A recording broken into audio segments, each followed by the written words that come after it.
Welcome back, viewers. You're still watching The Press, and we've now been joined by our guest, Dr. Mefor, who's a media consultant. You're welcome to the studio this morning. Thank you. Thank you for hosting me. Yeah. I'm so happy to have you back on the screen today. With my red card. That's a catch for me. Thanks for joining us once again this morning. Thank you. Always a pleasure. My pleasure to be here. And it's May Day celebrations. Happy Workers' Day. Happy Workers' Day. Try to be happy. At least we are alive. Of course. So once there is life, there is hope. Once there's life, there's hope. I love that. But Yes. there's this headline that seems to be tilting very differently on the Daily Sun newspaper that I want us to first of all try to unbundle. Okay. It says May Day Agony. Yes. We're calling it a celebration, but the headline captioned it as May Day Agony. And it says workers suffer over fuel scarcity, commuters stranded as commercial vehicles desert roads. Yeah. And that's not all. It says fair food prices rise. And on the Punch says Labour laments rising food prices, fuel crisis. Then Reps, NLC, NBA rejects electricity tariff hike, laments rising inflation, queues worsen, gridlock, commuters stranded, more vessel discharge, PMS. All of this story around this agony. On a day like this, I was screaming, May Day celebration, the one day in the year that we get to celebrate. And people are saying this is coming at a time when everything is so tough. Let's get your opinion on this. It's quite huge. You know, the gamut of issues you tried to rein into a whole. For me, we need to go back to the beginning, right? I see all this as self-inflicted injury, right? You know, there's an adage in my place. It says that he who does not know where the rain started beating him will never know where he took shelter. You know, labor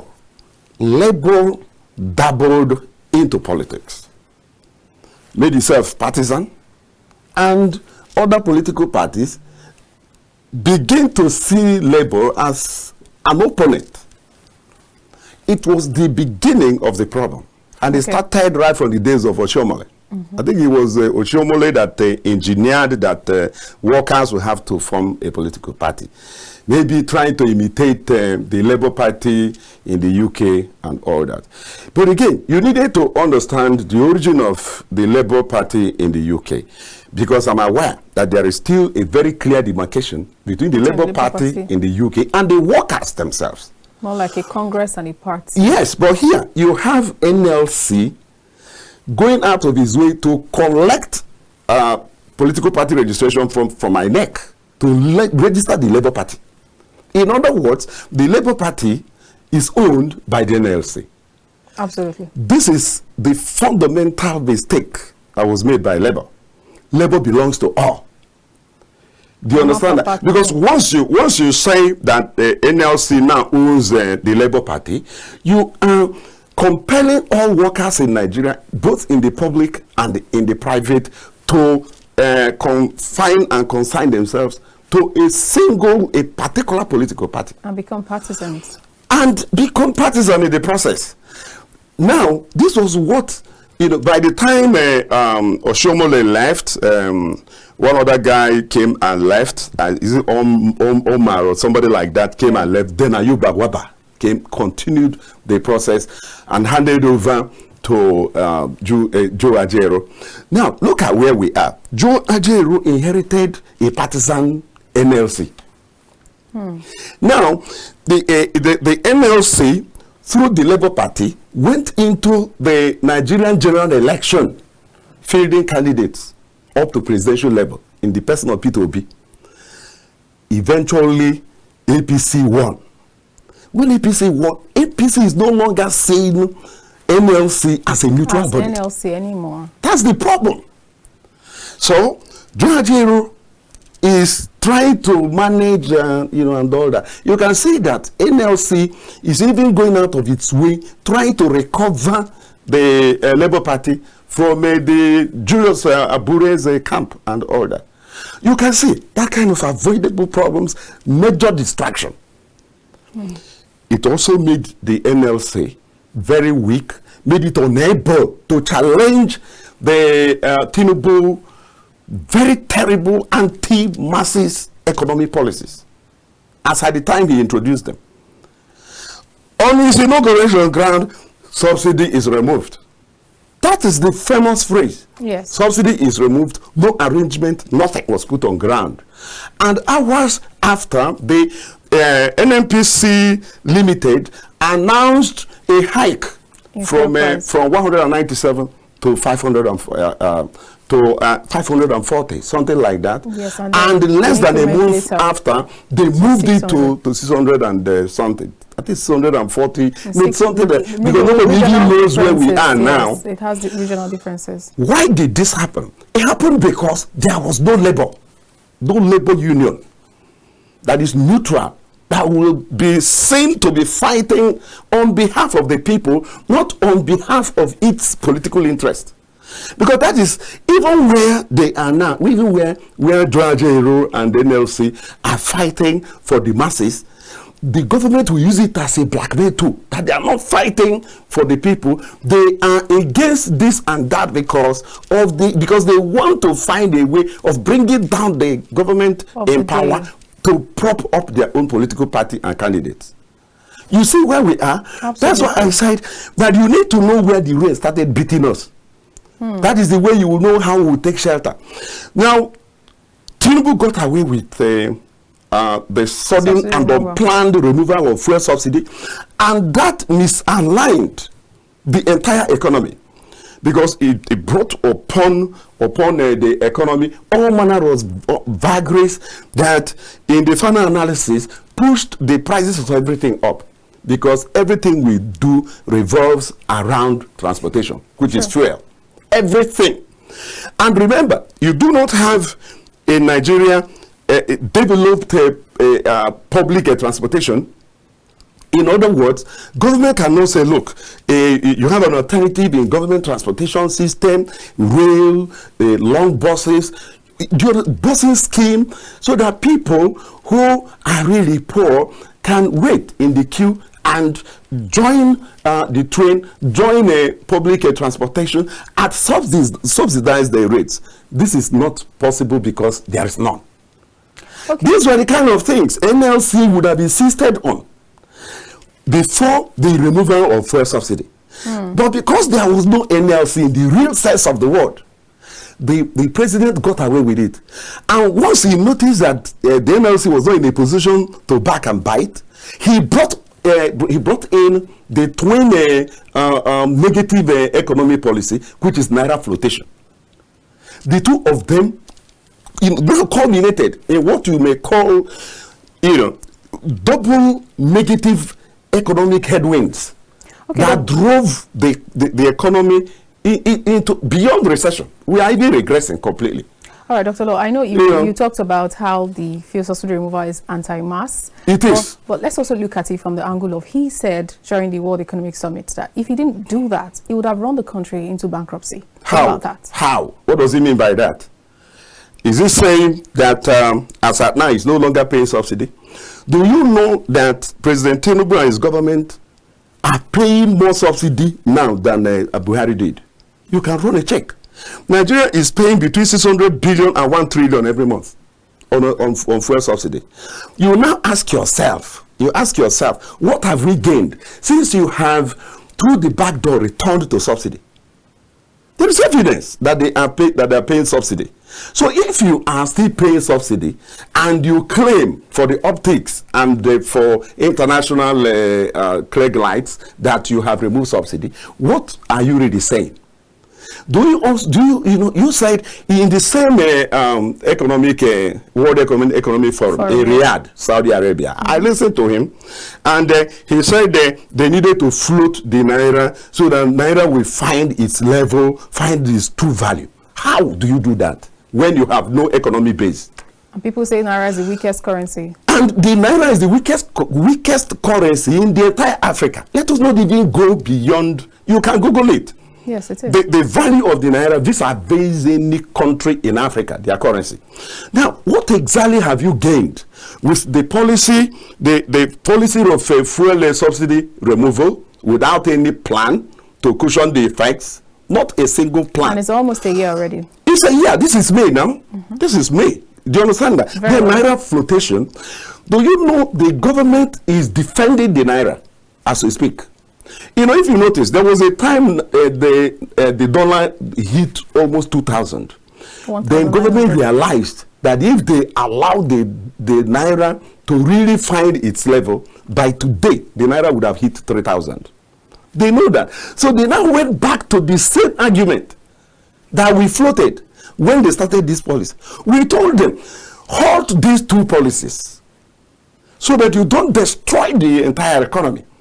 You know, President Tinubu is saying that by removing fuel subsidy, that he stopped the economy from going bankruptcy. I fought him on that. Because what do you mean by bankruptcy? Bankruptcy means that you have no other ways of floating your economy by providing any form of funds, right? We still export crude.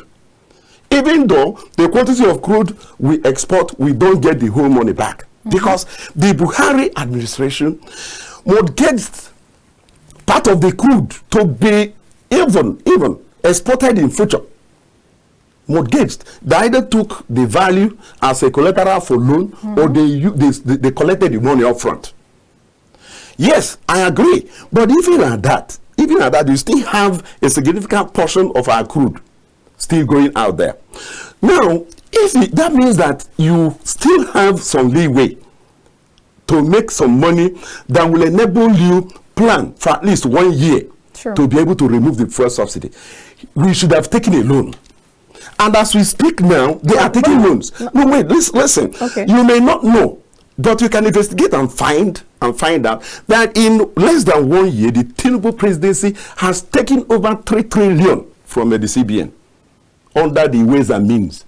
You know, so you can't say that the country would go bankrupt. It's not true, because we were still exporting crude and we were still credit worthy to a reasonable extent. So that argument is fundamentally flawed. The president cannot say Nigeria would go bankrupt. And he too knows where our money is. The people that stole, no, I'll tell you. Okay. I'll tell you. Okay. He knows the people that stole the country blind. Go after these people and recover our money. Even on plea bargain basis. Don't send them to jail if you want to have mercy. But let them give us back our money. He knows where these people are. If you listen to Ola Olukoyode, the EFCC chairman, you will understand what I am talking about. Yeah, he talked about 180 million or billion in the space of 6 months. This is money. So you can't talk about bankruptcy. Bankruptcy means that you are now insolvent. I will disagree with any economist that will tell me that Nigeria would have gone bankrupt, as at May, June 2023. It's not true. He simply kowtowed to the pressure and demand of the Bretton Woods institutions, World Bank and IMF. This is their policy. And you see, now the president understood the dangers only late in the day, and that is why he went back through the back door to start subsidizing the fuel again. As now, if you want to sell fuel the way you should sell it based on the price of crude vis-a-vis the price of a dollar, have been higher. In fact, no filling station in Nigeria will sell fuel for less than 1,200 naira. These are facts. They are figures so you can actually analyze.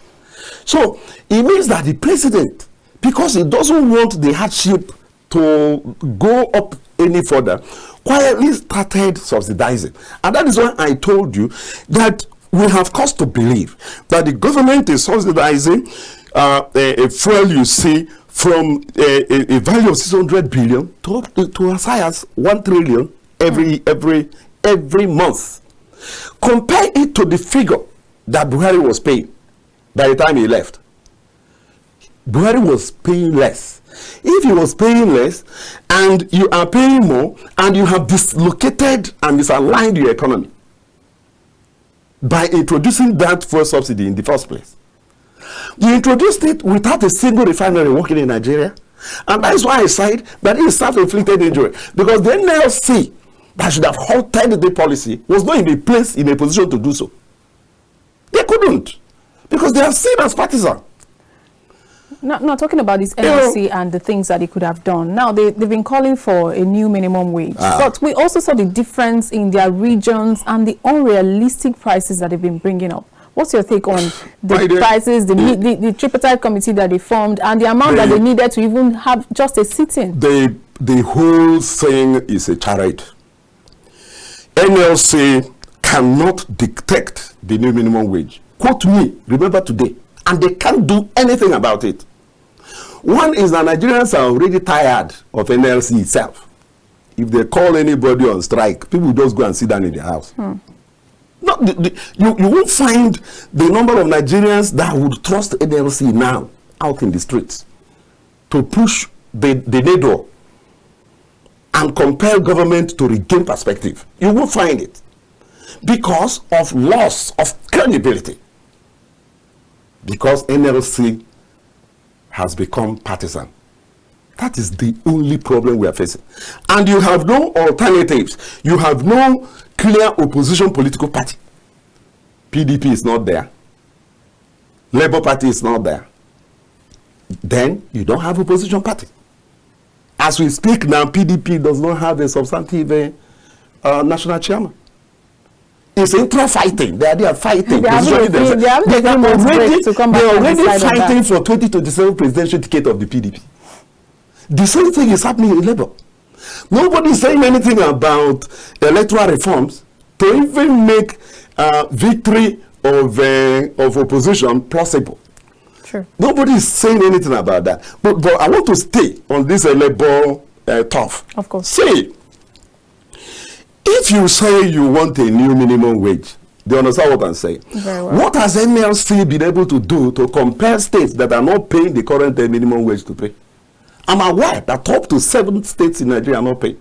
Even those paying are in very serious areas. That is it. And I read the one place where Jude Ajero was saying that, in fact, going by the economic conditions in the country, that the new minimum wage should be something like 1 million naira. There were a lot of, yes, there were a lot of, in fact, and it came with different states. There was 1 million, there was 500 and something, there was 600 and something. Let me tell you how this is done. In a federal system of government, wage, worker salary is on the exclusive list. What the federation does at the central level is to set the minimum salary that should be paid. Then it means that the federating units cannot fall below that minimum. That's minimum, yes. You can pay more. For example, 2 or 3 days ago, the governor of Edo State, yes. Godwin Obaseki, yes, unilaterally doubled the... And it was the highest paying before, from 40 to 70. Do you understand that? Yes. He's not waiting for anybody. He knows that this thing is no longer making sense, and moved the needle from 40 to 70,000 naira. You see, the federal government ought to have done the same. Rather than waste time and money on the so-called tripartite technical committee, headed by, I think, it's the SGF. Yes. Do you know that to even commence a sitting, they submitted a memo to the president asking for 1.5 billion? Yes. For sitting? For what? Outrageous bill. That is for what? I don't know how much the president approved, whether it's 500 million or a billion. 500 million. For what? That's the question. To sit and talk. To sit and as we speak, 1 to 2 months down the line, not a word has been heard from that committee. Which means they have been meeting inappropriately. It means the platform to arrive at anything meaningful is not that committee. What the president needs is an advisory technical committee, quiet committee, that will sit with the governors. You don't even need to sit with the governors. What you need is their income and expenditure profile, particularly how much is the wage burden of the 36 states of the federation. FCT is on a federal list. Mm-hmm. So we can fairly talk about 36 states of the federation. Once you get that, you will now know the very minimum you can't go below. For example, if a state like Lagos, right, is paying a trillion on wage every month, because it can be as high as that, of course, right? yes. Because of their population and everything. You know, the average to the worker, you know, the average, what does it really translate to? In other words, when you remove the amount that the state diverts itself off to be able to meet the wage demand, you check to find what is the balance. Then you now look at the amount that is gained through the so-called fuel subsidy removal, and see if it can significantly push the minimum wage to what extent. By that I am saying, if you know that 30,000 naira minimum wage is truly no longer tenable, no longer reasonable, to what extent can you push it? You can find out by looking at the wage burden of the states. You cannot impose the minimum wage on the states that cannot bear it. They will manage to pay for a month or two and owe a balance of 10 months for a whole year. So what have you achieved? So what I say is a kind of grandstanding. The federal government is only through that committee trying to achieve two things. One is to buy time. One is for the optics, to create the impression that something is being done. As far as I know, what do you think they'll be buying the time for? You know, because if you rush the talk and arrive at a new minimum wage, you start paying. Oh. But if they buy time before you know what is happening with the kind of sterile, impotent NLC you have now, this can drag into 2025. Yes, government has gained so much. So far, they have gained a year because this is May. Sure. And they came in May. They've gained a year already. So and they are not likely to implement the new minimum wage in retrospect. What that means is that they will not want to pay arrears. Even if they will pay arrears, maybe for a month or two, just for optics and to keep the people quiet, they will hoot and shout that thank God, you know, they will pay us arrears. You know, so everything is wrong. The federal government should announce a new minimum wage. That was what Obasanjo did. Okay, so there's also a May Day gift that I wanted to draw your attention to and the attention of our viewers. They say Workers' Day gift, FG approved salary increase for civil servants. That's on the front page of the matrix. Yes. And I'm seeing it here as the salary structure is a consolidated public service salary structure. And then we have 25% armed forces, police amongst beneficiaries of new 25 to 35% of salary increase, and then pensioners will receive between 20 to 28% hike in defined benefit scheme. What's your take on that? Let's do the math. Okay. You have 30,000 naira minimum wage for public servants, right? Yes. Civil servants and others. 30,000. Yes. Now let's take the upper limit. 35%.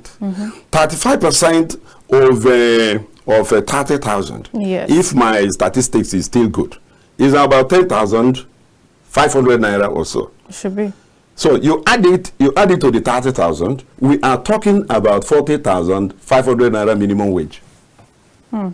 Is this what the federal government is waiting to set up technical committee on? So Obasanjo simply announced the new minimum wage. Didn't even talk to anybody about it. He simply announced it. New minimum wage. So what I am saying is that there is precedence for the federal government to do what is necessary, what is reasonable. And Nigerians will back it up. Because once government comes out with the figures, now look at where we are. That this is the state's wage burden. This is the state's staff strength. That on the average, the states will need this amount at this percentage, at that percentage, and at that percentage if you have to have a new minimum wage. That based on the figures available and the figures likely to accrue to the federal government and would be distributed through the FAC to the states and local governments, that the government cannot go beyond those level if he has to meet other demands of governance, right? Of course. You know, both on the capital expenditure and the recurrent expenditure. Nigerians, we see it. We're not idiots. But here, we have complete subterfuge, where there is this obfuscation, there is deliberate attempt to cover the eyes of the discerning public with wool. At the end of the day, what you see is so blurry. You don't understand exactly what is going on. The more you see, the more you look, the less the less you see. So government now says 35%. And of course, as I was about leaving home, I saw Joe Ajero on national television rejecting that. Yes, he did. Good. So if Joe Ajero and Labour are already rejecting that, that means they have already again played into the hands of the federal government. Because the federal government will now say, since you have rejected it, let us return to drawing board. And the 2025 will meet us on this. No, we are here. And we will come back to this. We made it very clear that don't allow these policies to be implemented at all. Don't. Because these are the likely consequences. You don't need to be a professor of economics to understand that you can't float your naira when you don't have export base. True. Because do you know how much is our external reserve now? Between 30 billion to 35 billion dollars. Dollars, yes. And in fact, it should be less because the CBN appears to be falling back on it partly to defend the naira. What are they doing with the defense of the naira? Precisely what Godwin Emefiele did. Godwin Emefiele was simply supplying more dollars to the exchange chain. That was all he was doing. That is what Cardoso is back to. You know, so but even though he claims that they are not doing that. Do you want him to claim they are doing that? They will not. But we're saying it that if you know you are not borrowing from the external reserves, tell us where you're getting the money from. Are you robbing a World Bank now? If you're not robbing World Bank, you must have a source you're getting the dollar from. We know the sources of the dollar. 3 sources. One is Nigerians in diaspora. They supply to the Nigerian economy up to $20 billion every year, right? Then the sales of crude oil. Very well. Do you understand that? That's a major, in fact, the most important source of dollar earnings for Nigeria. Then, of course, you have borrowing.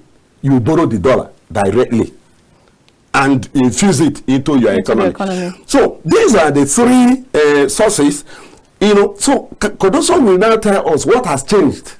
They are meant to be getting more money from diaspora, more money from crude, you know, unless they are borrowing money and they are not telling Nigerians. Because it happened under Buhari. They were borrowing money and nobody knew. And the ones we knew, we cried, nothing came out of it. The then Senate President, Senator Ahmad Lawan, said that whatever Buhari brings must be approved because it's good for Nigeria. We have seen where we are with that kind of thinking. And meanwhile, the legislature, you know, has that statutory responsibility to oversight the executive. Absolutely. And you are there as Senate President leading the Senate to rubber stamp anything that the President brought. That's where we are. To the point that Buhari borrowed up to 23 trillion naira from the CBN without the approval of Ahmad Lawan's led Senate and National Assembly. That's exactly where we are. Whereas the law says that these things must be approved even before you contemplate. The approvals were eventually given in retrospect less than 1 week to the dissolution of the National Assembly. These were impeachable offenses.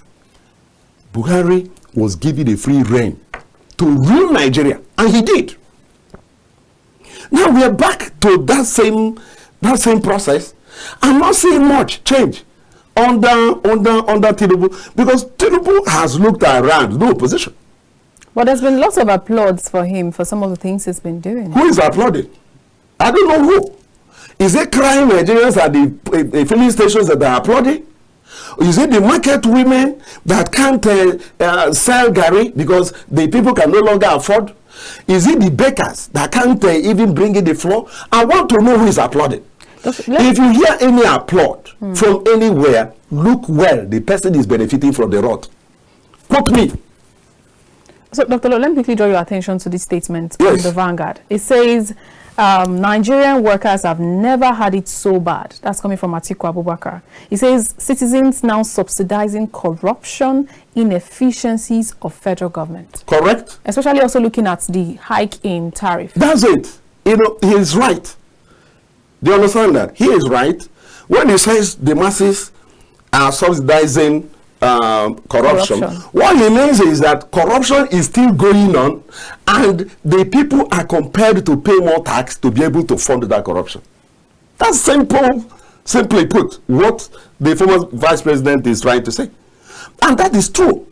Because when you look at where we are in Nigeria, let me compare Nigeria vis-a-vis Africa with the Western world, Western industrialized developed countries. In industrial economies, it is the elites, it is the educated, the enlightened that feed the masses. Because they are the industrialists, they are the innovators, they are the inventors, they are the creators of wealth. Therefore, they can afford to set up all manner of welfare schemes to redistribute the money they legitimately need. In Nigeria, reverse is the case. It's a theory you need to investigate. In Nigeria, the masses are feeding the elites. Quote me, and I'll show you how it happens. In Nigeria, because our economy is a rentier economy, it's not an economy that is dependent on productivity, on industrialization. Not even the agro industry is developed to be able to directly feed the economy. What you have is an economy that is based on consumption. So those things you can get as natural resources in Nigeria, you sell. When you sell, the elites will sit on it, decide who gets what. The states in Nigeria are not supplying anything to federal government. Nothing. They rather come to Abuja to collect from FAC, Federation Account the Allocation Committee, FAC. They collect from FAC, go back to their states, impose internally generated revenue, and combine the governors and the elites in the state will decide what to do with the money. In other words, the elites in Nigeria are not productive. Those who are really working to keep the economy afloat are the masses, because they are the ones who go to farms. They are the ones who produce Gary, who produce the staple foods, with little or no assistance from government. Now it has gotten to the point that we're facing food crisis. Why? Because the farmers, subsistent farmers, can no longer go to farm. Nigerian farmers are paying terrorists and bandits to go to farm. In many places, in Niger State, in Borno, Yobe, Zamfara, everywhere, they are paying to go to farms, and in most instances they can't even go to farms as we speak. So the elites will depend on the little that is supplied. Because you read the statement, I beg your pardon. I just saw the state. I remember a statement I saw on the front page of First News that says ex-governor Bafarawa recounts ordeal as bandits force him from 10,000 hectares Kaduna farm. You say, to correlate what you were saying. Bafarawa, right? Yes. He's part of the problem. He is part of the problem. He was governor there in Zamfara, right? Yes. At what point were the bandits brought into Nigeria? That was in 2014 to prosecute the 2015 general election, to ensure that Jonathan was forced out of power at all costs. Right? Who was the governor then? Would that be possible? Would that be possible without the knowledge and cooperation of the governor? Because that was their birthing place. That was where they landed. And the operations were launched from that perspective. And that is why, up to today, the highest concentration of bandits and banditry is the Zamfara state. Do you understand what I'm saying? Very well. So I don't have any sympathy for him because they politicized national security. That was what they did. The same thing goes to something like somebody like I think Barde, that was once I think the chief of defense staff, you know, Air Marshal, you know, he was almost killed somewhere on his way to his farm somewhere. Yes. Do you understand that? Yes. But then you and I knew the case of Barde in diverting monument for arms to buy building for his own son.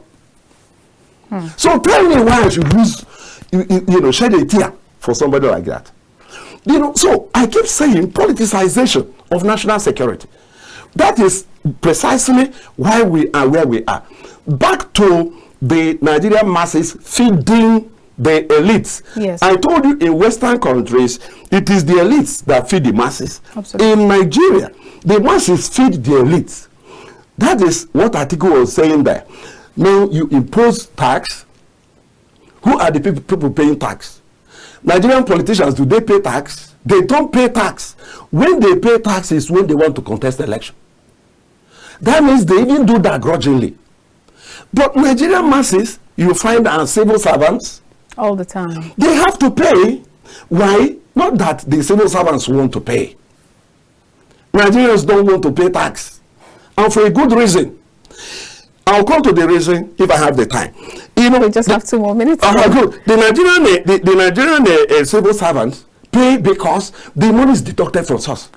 Instantly. Yes. So they don't have the opportunity of stopping it. Yes. You know, so on the whole, I think the only thing I heard the president say that meant anything to me was that Nigerian economy needed to be reset. Okay. Do you understand that? Very we well. have to reset the entire system. Because, you know, Tinubu from experience from Lagos when he was governor, it's all about tax. You know, it's not all about tax. You don't tax a dying man. The president needs to understand this. Now, there is tax on electricity, there is a tax on fuel, there is tax on even DSTV, there is tax on everything, education, security, roads. Everything is now taxed. He should ask himself. Okay. So, Dr. Law, as you land on that thought, yes. I would also love you to advise workers, because it's May Day as we round up the show. Yeah, you see, the president should ask himself, where does the Nigerian government come through for the Nigerian masses? Because it happens in every country. Of course. I see none. The president should search his own conscience and understand that people are dying. And as for Nigerian workers, my candid advice, hands off the Labour Party. Dash it to whoever. That will be the beginning of their recovery. As long as they hold on to NLC as their political party, that will continue to make them partisan. And as long as they are partisan, they can't fight for Nigerian masses and Nigerian workers. Thank you so much, Dr. Law, Media Consultants. This is a very good place to give you this. The pleasure is mine always. Thank you. All right, viewers, thank you so much for being a part of the show. I'll see you again later. I am Olamide Alhassan, and do enjoy your May Day celebrations. Bye.